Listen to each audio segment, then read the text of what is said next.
Bismillahirrahmanirrahim. Assalamualaikum warahmatullahi wabarakatuh. Alhamdulillah.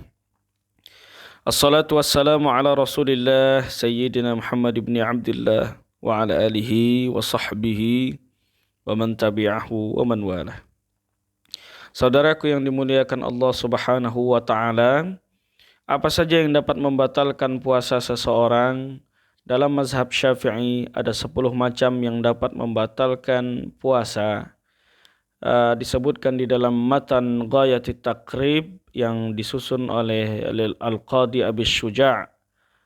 Walladhi yuftiru bihi as-sha'im 'ashratu asya' ma wasala 'amdan ila al-jawfi aw ar-ra'si wal huqnatu ila ahadis sabilaini wal qai'u 'amdan wal wata'u 'amdan fil farji wal inzalu 'an mubasharatin wal haidu wan nifasu wal jununu wariddah. Nanti kita akan bacakan apa yang terdapat dalam Fathul Qarib ini dan apa yang terdapat juga dalam hasyiahnya. Ahaduha wa thaniha, yang pertama dan kedua yang dapat membatalkan adalah ma wasala amdan ilal jawfi al munfatih, sesuatu yang masuk ke dalam rongga yang terbuka. Di antara rongga-rongga yang terbuka itu di antara lain tentunya mulut, hidung, kemudian telinga. Walaupun sebagian ulama berbeda pendapat apakah telinga ada saluran yang bersambung kepada tenggorokan. Hal hunaka manfazun muwassalun ilal jawfi amla. Sesuatu yang dimasukkan ke dalam mulut atau ke dalam rongga-rongga yang terbuka itu dengan sengaja, maka membatalkan. Sesuatu itu tentunya syai'un mahsus, sesuatu yang dapat dilihat, diraba. Kalau sesuatu yang tidak dapat dilihat dan diraba seperti udara, maka tidak membatalkan. Apa saja yang dapat diraba? Tentunya makanan, minuman, kemudian termasuk di situ adalah asap rokok, bisa dilihat. Maka itu membatalkan. Para ulama berbeda pendapat mengenai mana batas kerongkongan seseorang. Imam Nawawi tentunya menjelaskan bahwa batas kerongkongan seseorang itu adalah fi makhrajil kha. Kha di sini, maka disinilah batas kerongkongan seseorang. Kalau seandainya dia makan sesuatu ketika dia makan saat berpuasa, belum melewati kerongkongan ini, maka dia harus mengeluarkan kembali makanan itu. Tapi ketika sudah lewat dari kerongkongan, batas kerongkongan itu, ketika sudah masuk perut, maka dia tidak harus mengeluarkan kembali, karena itu dia harus tetap melakukan atau menyambung puasanya. Karena dia tidak sengaja. Di dalam hadis riwayat Imam Bukhari bahwa Rasulullah SAW bersabda, "Idza nasiya fa'akala wa syariba falyutimma saumahu fa innallaha at'amahu wa saqahu." Siapa yang makan dan minum gara-gara terlupa, maka hendaknya dia menyempurnakan puasanya, lanjut puasanya, karena sesungguhnya Allah lah yang memberikan dia makan dan memberikan dia minum. Kemudian au ghairil munfatih kal wusuli min ma'mumatin ila ra'si, atau yang dia tidak terbuka, rongga yang tertutup disebabkan oleh luka. Dalam hasyiah disebutkan jarhun yasilu ila kharitatid dimaq. Ada luka, disebabkan oleh luka, dimasukkan sesuatu dengan sengaja yang bisa mengalir ke kepala, maka itu juga membatalkan puasa seseorang. Wal murad imsakus shaim an wusuli ainin ila ma yusamma jaufan. Yang dimaksudkan tentunya seseorang menjaga agar tidak masuk sesuatu benda apapun ke dalam rongga-rongga yang ada di dalam tubuhnya. Watsalis al-huqnatu fi ahadis sabilaini, memasukkan ke dalam dua jalur atau dua lubang dua jalan, wahia dawaun yuhqanu bihil maridu fi qubulin aw duburin al mu'abbari anhuma fil matan bisabilaini, yaitu memasukkan obat ke dalam lubang kubul dan dubur yang dianggap di sini oleh al-musannif sebagai dua jalan atau dua lubang. Tidak boleh memasukkan dengan sengaja obat-obatan ke dalam dua lubang. Kemudian yang keempat, warabi' al-qai'u amdan, yaitu muntah dengan sengaja.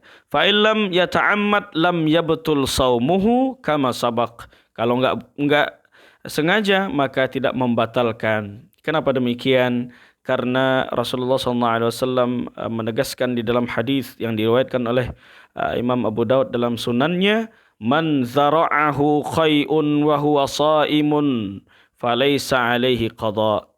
Siapa yang muntah, yang dikuasai oleh muntah atau tidak sengaja, kemudian dia sedang berpuasa, maka dia tidak harus mengqada. Dia cukup untuk melanjutkan lagi puasanya. Wa in istaqa'a falyaqdi. Kalau sengaja memuntahkan baru dia wajib untuk mengqada, mengganti puasanya. Itu disebutkan di dalam hadis. Kemudian di sini dilanjutkan lagi yang kelima, wal khamis al-wat'u 'amdan fil farji, yaitu melakukan hubungan antara suami dan istri atau yang disebut dengan jima'. Fala yuftiru shaimu bil jima'i nasiyan kama sabaq. Kalau enggak sengaja melakukan jima' ketika dia berpuasa, melakukan hubungan antara suami dan istri, dan dia terlupa, maka tidak apa-apa dan hendaknya dia melanjutkan puasanya. Tapi kalau dengan sengaja maka dia harus membayar kafarat, yaitu dengan membebaskan seorang budak atau it'amu sittina miskinan, yaitu memberi makan 60 orang miskin, atau it'amu atau saumu asyahraini, puasa 2 bulan penuh. Itu adalah pelebur dosa bagi orang yang melakukan jima', melakukan hubungan suami istri dengan sengaja di siang bulan suci Ramadan. Kalau tidak sengaja maka tidak dikenakan sanksi. Kenapa demikian? Allah Subhanahu wa taala berfirman, "Walaysa 'alaikum junahun fima akhta'tum bihi walakin ma ta'ammadat qulubukum." Tidak ada dosa bagi kalian sesuatu yang kalian tidak sengaja, tapi yang disengaja saja yang diberikan sanksi oleh Allah Subhanahu wa taala.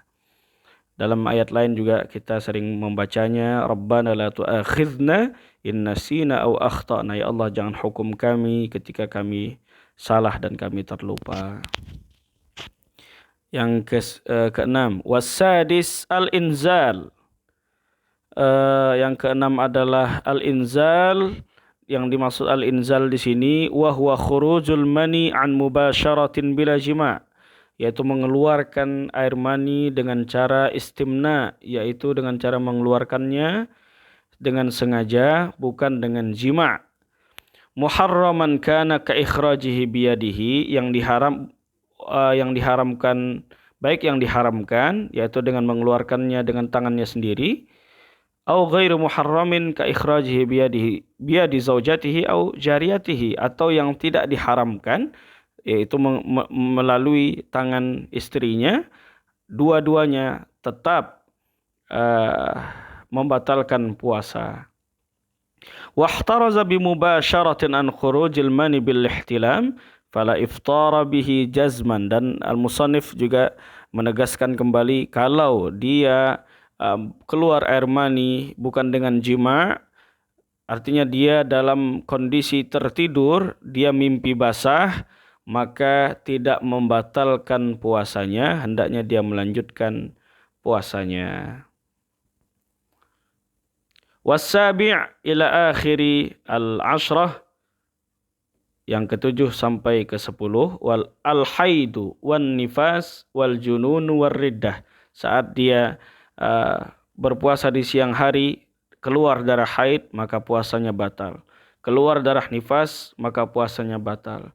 wal junun, kemudian dia gila, maka puasanya juga batal. Yang terakhir adalah riddah, yaitu murtad, dan puasanya juga batal. Inilah 10 yang dapat uh, membatalkan puasa. Adapun nanti akan kita bahas juga mengenai hukum menggunakan oksigen dalam fikih kontemporer, menggunakan oksigen saat berpuasa, menggunakan disuntik saat berpuasa, kemudian apa hukum menggunakan celak saat berpuasa dan lain sebagainya.